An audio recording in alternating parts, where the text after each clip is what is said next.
Okay, so now moving on to something I've been excited about for a little while. The topic is how to boost profits using multi-sensory tricks. I don't think any of us have really thought about that, but it obviously happens in the background and we don't realize it. So before I introduce our next speaker, I thought we would just quickly shoot to a poll just to see who's thought about this and who's been involved in this. So your poll up on your screen shortly should read AromaPrime using smell to enhance the experience. Hadn't thought of this. This should be interesting. Smells fishy, really. I can't imagine that smell will boost profits. I've had COVID-19. My sense of smell is still messed up.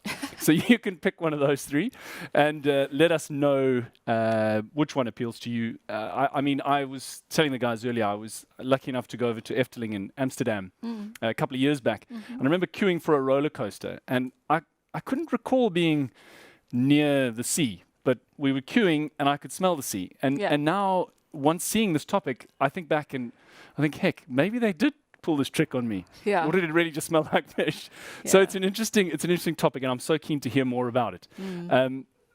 To the polls, 75% hadn't thought of that. It should be interesting. I think there's a couple of guys that's had COVID. Hopefully not in this room that have voted that. Definitely not in this room. No, it's really interesting. So I'm not going to delay anymore. Liam Findlay from AromaPrime is going to talk to us a little bit more about all things to do with pirate ship smells, penguin sick, all these different things. Really keen to hear what you've got to say. So good morning, Liam, and welcome. Hello. How are you doing? Yeah, very well. Yeah. You're definitely the kind of guy I want to go to the pub and have a beer with and learn more about what you do.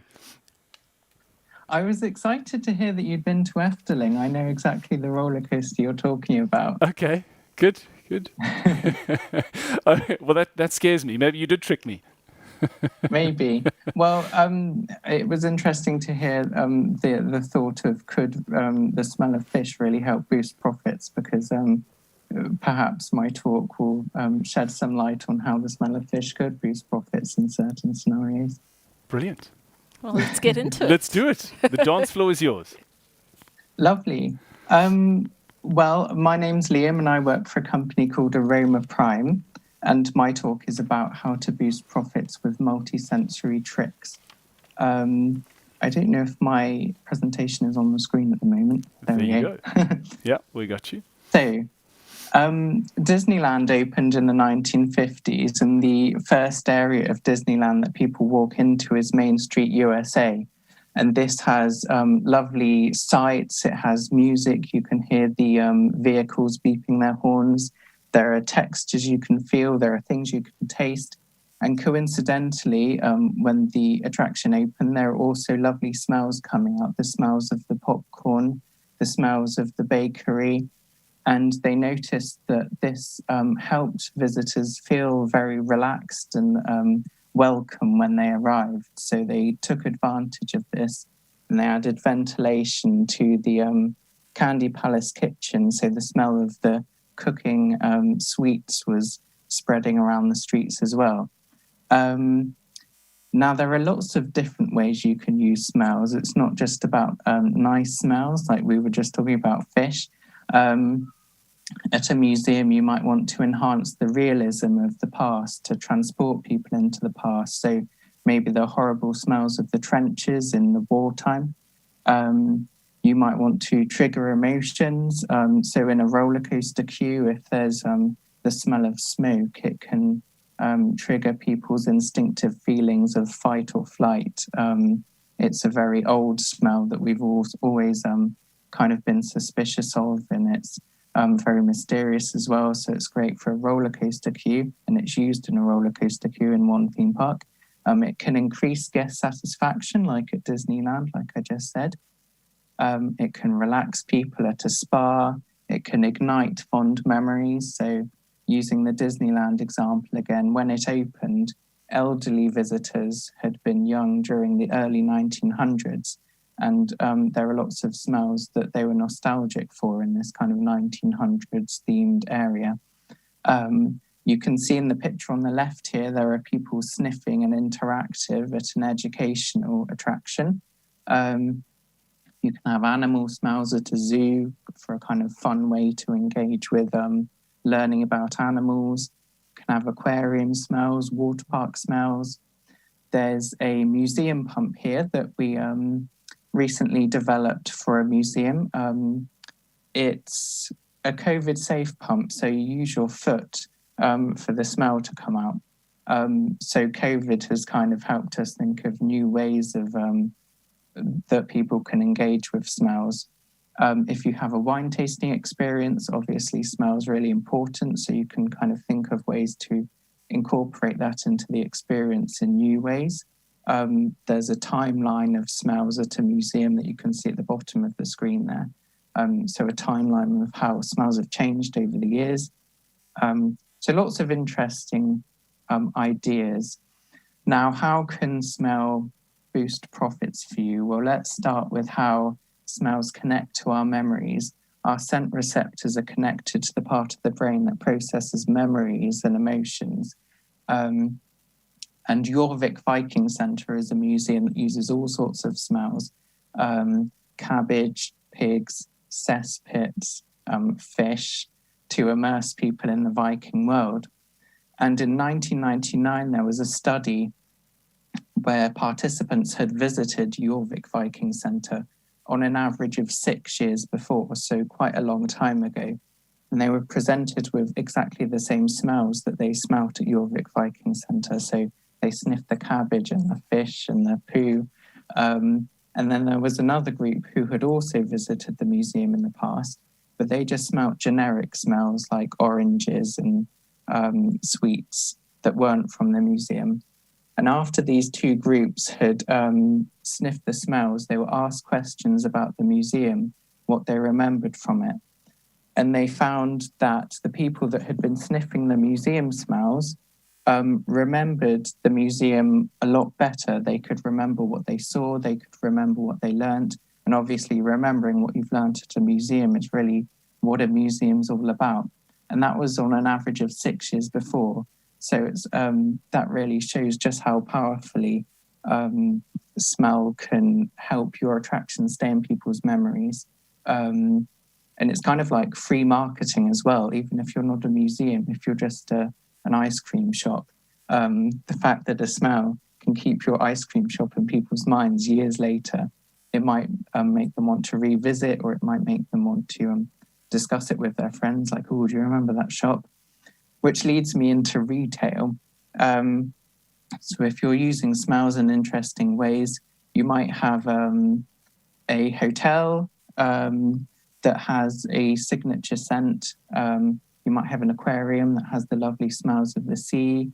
You might have a zoo that has animal smells. And you can utilize the smells that are used in certain areas of your attraction and take that into the gift shop. So say you have an aquarium that has lovely sea smells and they're artificial smells that you've put in. You could then sell candles in the gift shop that have that sea smell.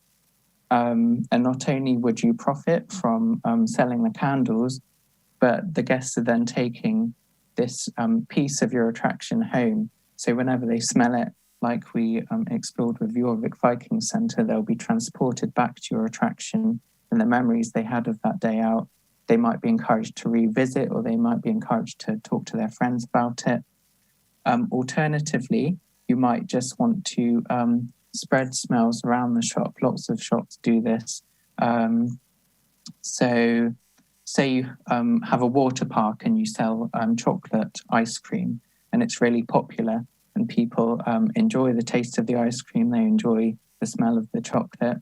If you then put that in the gift shop as well, people will associate it with the lovely emotions they had when they were having your delicious chocolate ice cream, and it will make them desire again. They'll be wanting to satisfy that hunger and spend money. So they probably won't be buying chocolate ice cream in your gift shop, but they'll be wanting to spend money on your products. There have been studies that show that pleasant smells make products come across as more appealing. There was one Las Vegas casino that added a cherry scent around its slot machines, and their profits boosted by 45%. in 2006, there were vending machines that added a chocolate smells around them, and they had a 300% boost in sales.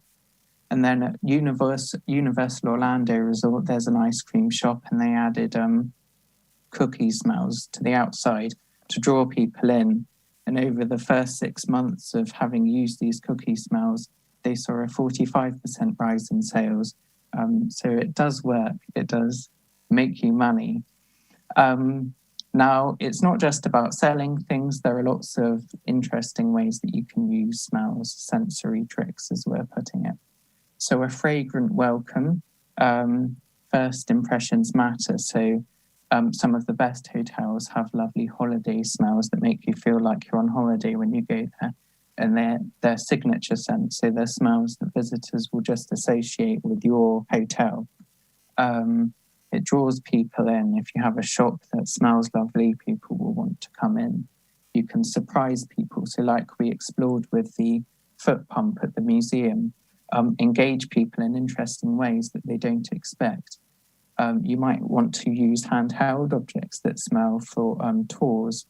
There are museums that use AromaPrime's aroma cubes that you can sniff. So if it's a gallery, you can be looking at a painting and you can sniff the smell of gunpowder. If it's the Battle of Waterloo painting, to really take people into that painting.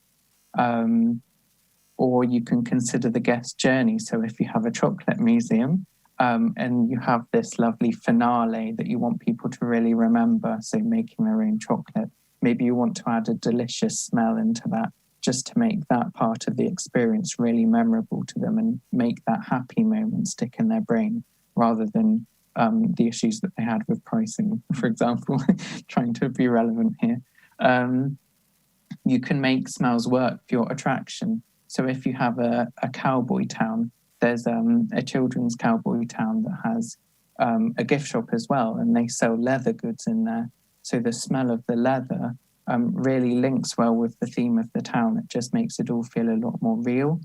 There's a castle. If you want to think about crowd control, there's a castle that has a medieval toilet that's stinky, and it makes people laugh and they really enjoy it. But it also means that people don't hang around in that area. So you can control where people walk to, or you might have nice smells to draw them towards certain areas and make sure the crowds are nice and level in your venue. And it helps engage people as well.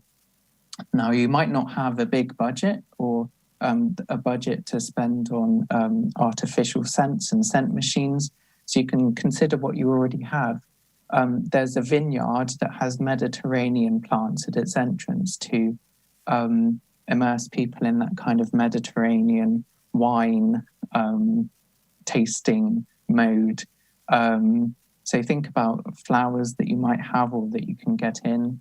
If you cook food or you're selling food, really think about how you can, like Disneyland, use that to its fullest potential and maybe have some ventilation or just a fan that really spreads the smells as far as possible and makes people hungry and want to eat. You might have smelly animals at your zoo. Even though they might smell horrible, it's a good way to engage guests, especially young guests who might find it amusing, and talk about the diets of the animals or how they live, why they smell that way. You might have products that smell lovely, make the most of that.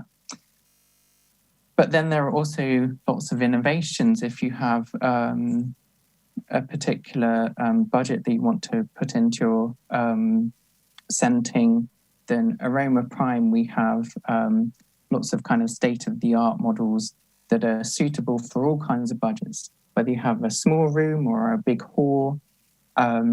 We have machines that have timing settings, so you can choose how subtle or strong the aromas are. We have a DMX machine, which is great for theatres, that can use up to 3 scents at the same time. And then there are some lovely non-electric options, like I said, the aroma cubes that you can sniff on tours, or there are aroma blocks that you can hide in your scenes. So there are all sorts of possibilities, and there's always a way to make what you want possible. So let's kind of run over what you can do to boost profits using scent, because I've kind of gone over lots of things here. So guest satisfaction, like with the Disneyland example at the beginning, smells connect to your emotions. They can make you happy. It can make your attraction seem to be a higher quality. It can make it seem cleaner if you have lovely fresh smells. And if people are happy, they'll be more willing to spend. They'll be more willing to revisit. They'll be more willing to leave good reviews. In retail, like we discussed, scents have been shown to hugely boost sales, whether you're just scenting the shop in general or whether you're just selling scented merchandise. It doesn't have to be a shop. It could be reception area where you're selling tickets. Entice people in, make them remember past visits, or an eatery if you have an eating area. Scent can be great for that. And memorability, like with the Jorvik Viking Centre example, scents stay in your memories for years and years and years. You can remember, if you smell things, sometimes you can be taken back to childhood, memories that you haven't accessed for ages. So it's such a simple way to get free marketing to install your attraction in people's brains, which is just such a powerful thing, and it's not often utilized to its full potential. So this is just kind of a starting point as to how you can look into using smells to boost your profits. There are kind of endless ways. I've kind of just run over some beginning points, but if ever you have any questions about it, please feel free to ask, because there's always a way, regardless of your budget, whether you're, like I said, buying scent machines or just want to use what's available around you. Please feel free to ask. I might have been a bit quick there, but I've kind of gone over my point. Liam, that's awesome. Thank you so much. Don't worry about the timing. I think it was perfect. I'm almost sort of speechless. I didn't know it could go so far. All I can think about now is how many times I've been tricked into these things. I went to the London Dungeon and I was thinking to myself, well, maybe that's what they were doing. You don't. Maybe I'm a bit naive to these things, but incredible. A lot of people asking a lot of questions and a lot of comments around this. One of the things that springs to my mind, and also a question here, is what sort of a budget gives you a bespoke sensory engagement? What are we looking at? If you don't mind sharing just a vague figure with us. Yeah, so our most reliable machine with the timing settings, we kind of have machines for different spaces. So the smallest one can reach up to 100 cubic meters, and that's 100 and maybe 120 pounds. But then you can go up for a bigger space or go down to the smaller options, which can be around 20 pounds to spread smells just a few meters. Yeah. And sometimes you don't want to spread smells over the whole space. It can actually be beneficial to keep them subtle, because then they can be more surprising and more noticeable if they're less in your face. Yeah, it's so interesting. I mean, for that sort of price to get those returns, you were talking about some crazy percentage changes, even on a vending machine. Yeah. I mean, to put in a little smell, that's incredible. Another question that comes through for you is, what's the weirdest smell you've ever had requested at an attraction or an event or a... There's probably no smell that's too weird for us. I think you mentioned at the beginning the things like penguin sick and pirate shit. We've made smells, the smell of dinosaurs for Natural History Museum, vomit for Halloween events. Things like vomit and rotting flesh are really popular at Halloween. Wow, I have kids, so that's a sort of standard smell in our house. Yeah. That's brilliant, Liam. Now, Louise has actually asked a question. Louise works for Johannesburg City Parks, and she's works a lot with Johannesburg Zoo. She's wondering, what is the most successful smell at animal institutions or animals that you've used or been part of? I think the most successful smells tend to be actual animal smells. So we have animal smells that are recreated, like penguins and jaguars. We have lots of different poo smells, bear poo, wolf poo. And it does sound kind of unpleasant, but these smells are the smells that people remember. They engage people, they make them think about the animals and that how they live, why they smell that way. And you could spread these around a room, or you could have little drawers that you pull out and sniff, because zoos have lots of outdoor areas. So there are kind of ways to contain the smells in a way that works for the zoo. That's fascinating. Do you guys do any of that, the waterfront? Well, we don't have to, because I suppose you're we've got like I&J and the fishery, so it's all very authentic and natural. And yes, it's amazing. I just find it blows my mind that this exists. I mean, I guess we assumed it was there, but I never really knew someone that was involved in it. Do you guys work specifically in Europe or England? Have you worked outside of the borders, maybe in South Africa before? Yes, we work all over the world. I'm not sure if we've worked with an African attraction before. We probably have, but we work with places in Asia and America and all over Europe. But I'd really love to work with more African attractions, because, like with different countries and different sorts of venues, you get all sorts of different smell opportunities. Yeah, absolutely. Different animals and cultures. And how do we get hold of you? There must be a way that if anybody listening wants to chat to you. Well, my name's Liam Findlay. I'm on LinkedIn, or you can email me at liam@aromaprime.com, or just go to aromaprime.com to have a look at our machines and smells.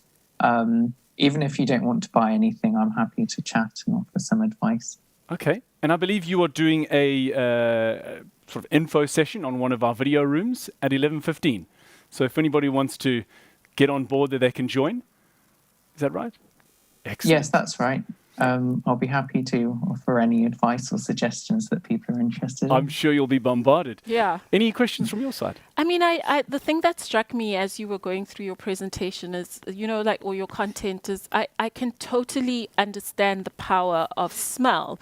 It's similar, like with a perfume, you'll smell, like you'll get a waft of perfume, and if it's something that's familiar to you, either you've used it or maybe there's like a school teacher that used to wear it, it almost like sends you back into time. So I guess I can really relate to that. Absolutely. I can really relate to that. There is a question here concerning the use of smell in like more like cultural experiences. For example, in a museum, like an art museum. Have you worked in those spaces before?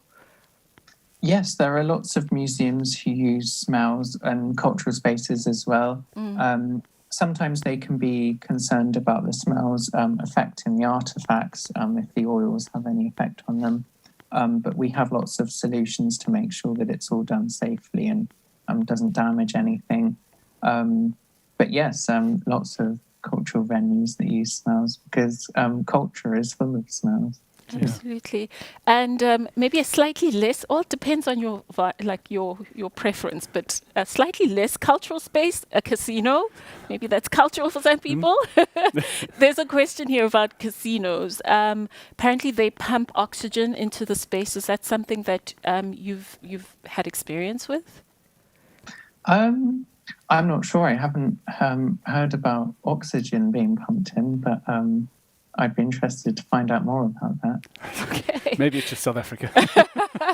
Well, maybe you will find out more about it in the Ask Me Anything session, which you've graciously agreed to do. So if anyone who is watching has any other questions for Liam or would like to throw some comments at him, he is available at 11:15. 11:15, yeah, for for that 10 or session. 15 minutes, I For think. 10 or 15 Yeah, minutes. yeah.